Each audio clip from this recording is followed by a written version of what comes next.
Hello guys, welcome to my introduction to focus wheel process. I've made a focus wheel here and I'll go through step by step, teaching you how to use the focus wheel process by Abraham Hicks. So unlike many of the other tools by Abraham, here we are actually allowed to feel very negatively about something. So if you find yourself having an issue, one tip is to start with something that is not your worst issue. That's just hard to move energy about a topic that's been going on in your life for many, many years. So try this with a topic that is not the hardest one, and then move on to other topics. So I've made an example here, but any example goes. It could be about feeling inadequate, it could be about being annoyed with your colleague or your boss or traffic, anything goes. So just for the sake of example, I've chosen a topic, an issue that one might have, that is, I feel envious of wealthy people. So as you can see, I've put the issue at the very top of the page. And this statement, the initial statement, has to be to the point, most preferably about your feelings. Because if you have a statement saying, I think that someone is an idiot, then it's difficult to find the opposite. So make it about, this is all about you and improving your vibe. So make the statement about how you feel about something. That's my advice. So I feel envious of wealthy people. If that was true, if it is true for you, then let's change that and ask ourselves, well, how would I rather feel about this? And now we are allowed, the first statement should be true, should be something that is true to you, and that's how you feel about something. And do not sugarcoat it. Do not try to diminish your feelings. If you can make them very clear and crisp. So in the center circle, we want to make a statement that is not necessarily true, that is wishful thinking. That's how I wish I felt in life about this theme. So when you think about someone feeling envious, well, it's a feeling of lack, it's a feeling of wanting more control maybe. Envious is something I feel minor, I feel submissive, I feel whatever it could be. So use these as a guideline to what's the opposite of that. So I've created a statement that I feel could be the opposite of the top statement. I love wealth and I'm very wealthy. I enjoy to see others living in extreme wealth. It reminds me of my own wealth. It makes me joyful. So that's quite opposite to feeling envious of wealthy people. Now I feel joyous when I see wealthy people. So this is not true yet. I want it to become true. And I want to move towards this feeling rather than feeling like that. So how do we get there?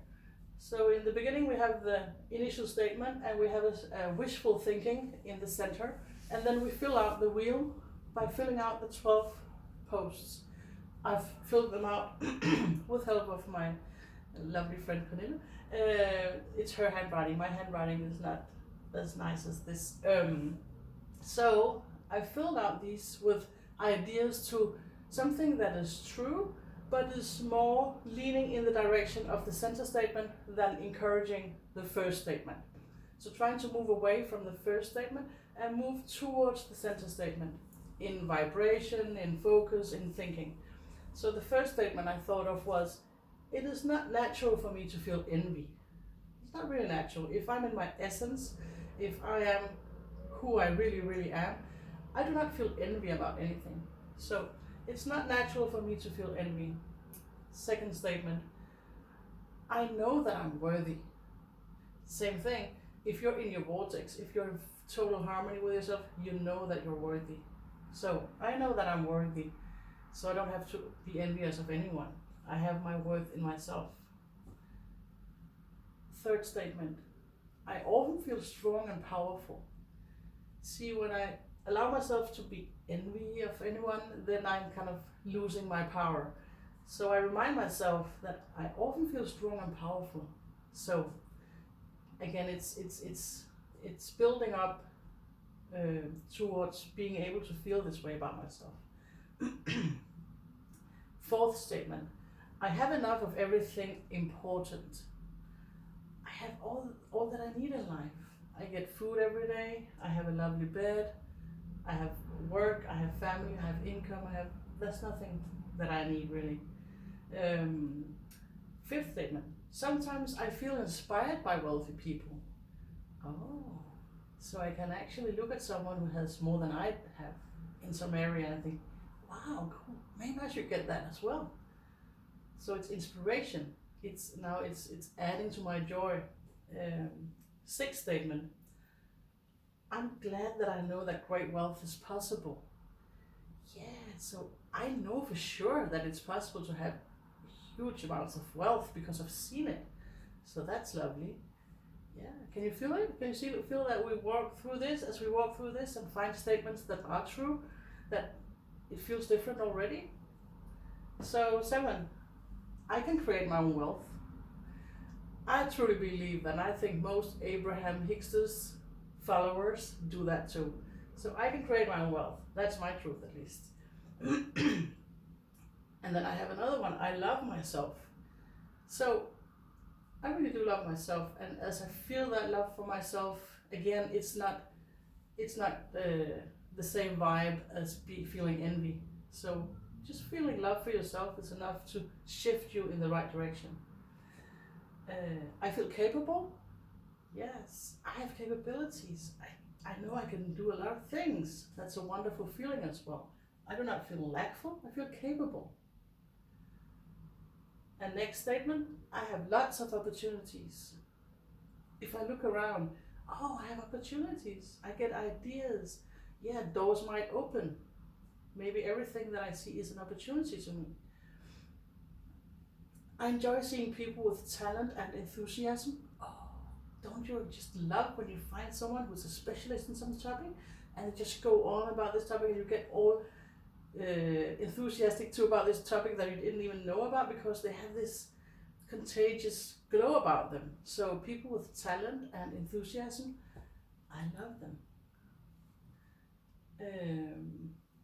I'm free to enjoy the wealth of others as inspiration.